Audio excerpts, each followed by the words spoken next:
Will you continue in the spirit of prayer with me? Spirit of the living God, fall fresh on us. Open our ears and our hearts and our minds to the revelation that is your good news today and every day. Amen.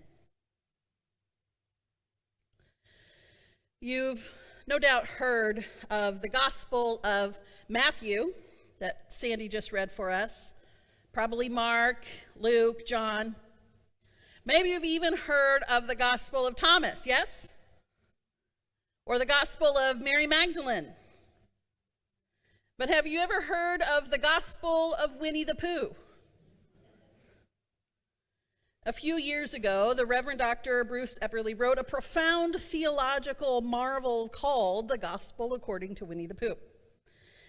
In the book, he described the various members of the family of friends who live in the 100-acre wood. He described them like this. Eeyore is always dour and ready to look for the dark cloud on any sunny day. And yet, one awesome thing about Eeyore is that even though he is basically clinically depressed, he still gets invited to participate in adventures and shenanigans with all of his friends. And they never expect him to pretend to feel happy. They just love him anyway. They never leave him behind or ask him to change. Piglet is always a little anxious. After all, he's a small animal in a great big world. And yet, in a pinch, it's Piglet who saves the day, summoning all his courage to rescue his friends from danger. Rabbit is the micromanager, suspicious of strangers or anything that's unfamiliar. And yet he overcomes his suspicion of strangers and makes new friends with those strange animals who come to the wood, Kanga and Roo. Speaking of Kanga and Roo, they come without proper papers and documentation. They are strangers in a strange land, and yet they are the ones who give heart to the community. Owl uses big words, reminding everyone that he is the smartest critter in all the wood. The problem is, no one understands him.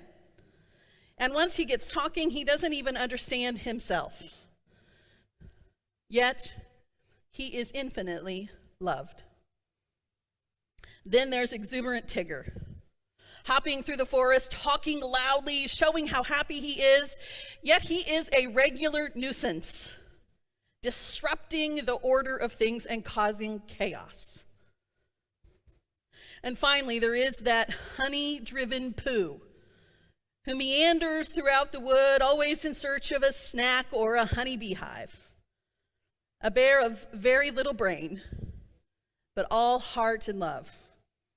And he saves the day by reminding us that love is the only thing that really matters at all. Despite their varying personalities, their many character flaws, even some downright bad behavior amongst them, heck, even their difference in species, they all are welcome in the 100-acre wood. They all have found home in that unlikely place together, most of them sheltered in trees whose roots keep them safe from even the most severe storms.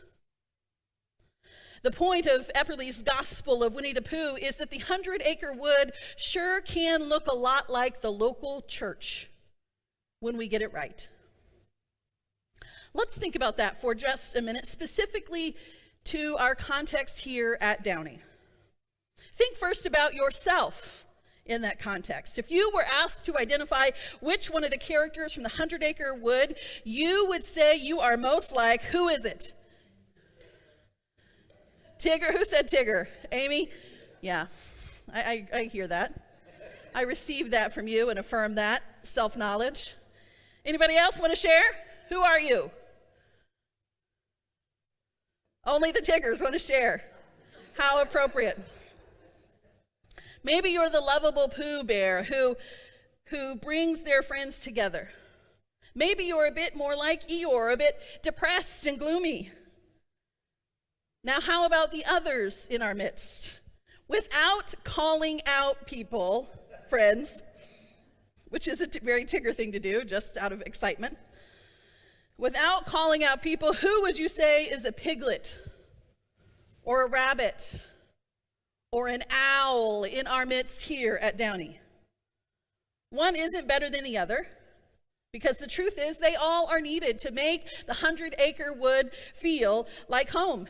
In fact, as we look at this map of the 100-acre wood that's drawn by E.H. Shepard 100 years ago, it's clear that even if one of those homes were missing from the wood, there would be an obvious emptiness there. This place is so special to her inhabitants because it is their home. Not because the trees are better than the trees in other forests, or because the air is crisper and cleaner, or because there's more honey in this forest than all the other forests in the world. It's special because it is home. Because they are in the 100-acre wood together. And it's home because their differences are celebrated, not grieved. Imagine if they all were Eeyore. There would be no energy in that wood. Sure, they'd be alike, but it would be a sad and depressing place. Or if they were all Tigger, there would be no peace in the wood. Or all owl with these big brains, there would be no heart. Instead, they've created a home by weaving together a beautiful tapestry of all of their gifts in a way that makes their connection equally meaningful and powerful. But not everyone is so fortunate to experience home like that. In that gospel reading from Matthew that Sandy read for us, we find that story of Jesus who had become so popular as he traveled across Galilee with his disciples, drawing a crowd wherever he went. He became so popular that he was gaining new followers everywhere.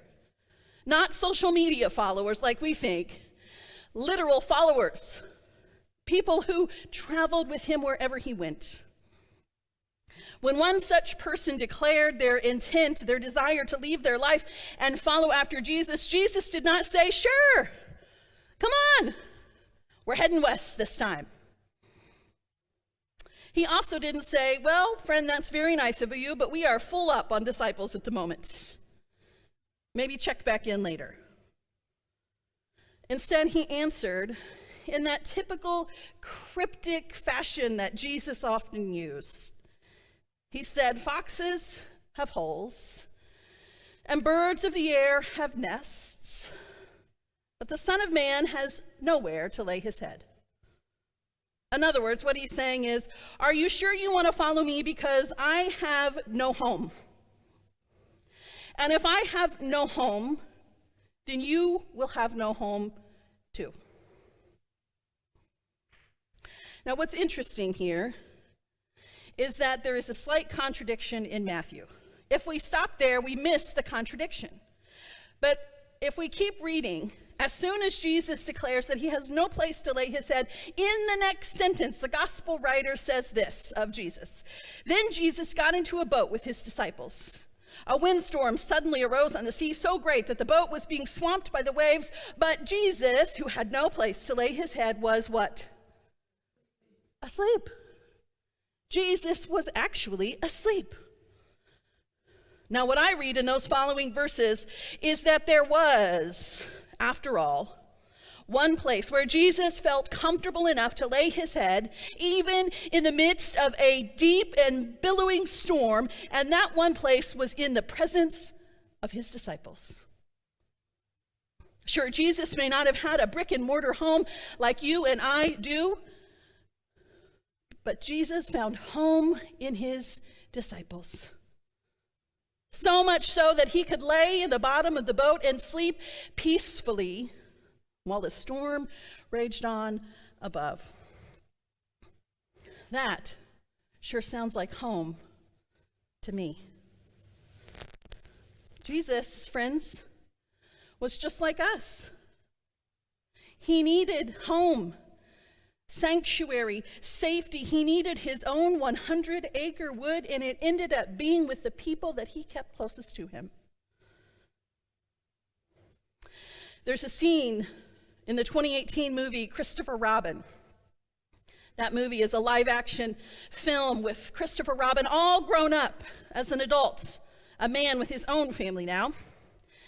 And in that movie, his daughter, Christopher Robin's daughter, Madeline, has taken all the animals, the friends from the 100-acre wood, on a train ride across the countryside as they go on a mission together.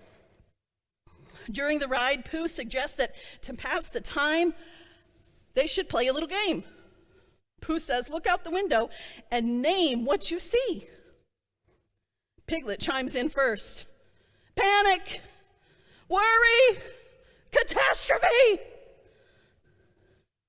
And then Eeyore says his piece: disgrace, shame, humiliation. And Tigger says speed, danger, adventure. Pooh really meant trees, houses, shrubs. But as we continue on our annual stewardship journey together, I invite us all to consider, what do you see when you look at Downey Avenue Christian Church?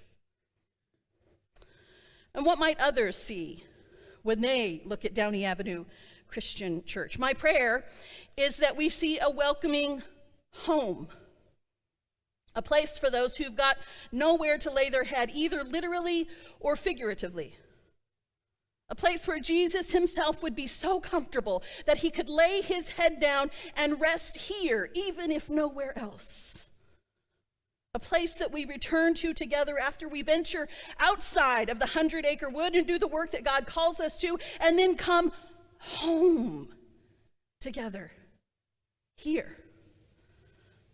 A place where the roots of our own unique and beautiful trees are woven together to create a special haven that looks like the 100-acre wood, where if even one of us is missing, there is a hole that will not be filled. Let me close with this. In the story, The House at Pooh Corner, Piglet sidles up to Pooh from behind and says, "Pooh?" in a soft, whispered voice. "Yes, Piglet?" "Nothing," said Piglet, taking Pooh's paw in his hand. "I just wanted to be sure of you." Let us be sure of each other. Let's commit ourselves to be a sanctuary, not just to come together and sit in one. To be the welcoming face of God for a world that is so desperate for a little bit of love, a little bit of the honey of life that flows from the tree of life that was planted by none other than God herself. That is what the world needs. It needs an invitation into the 100-acre wood that we so gratefully and graciously habitate. Let us see and build and live into home together. Amen.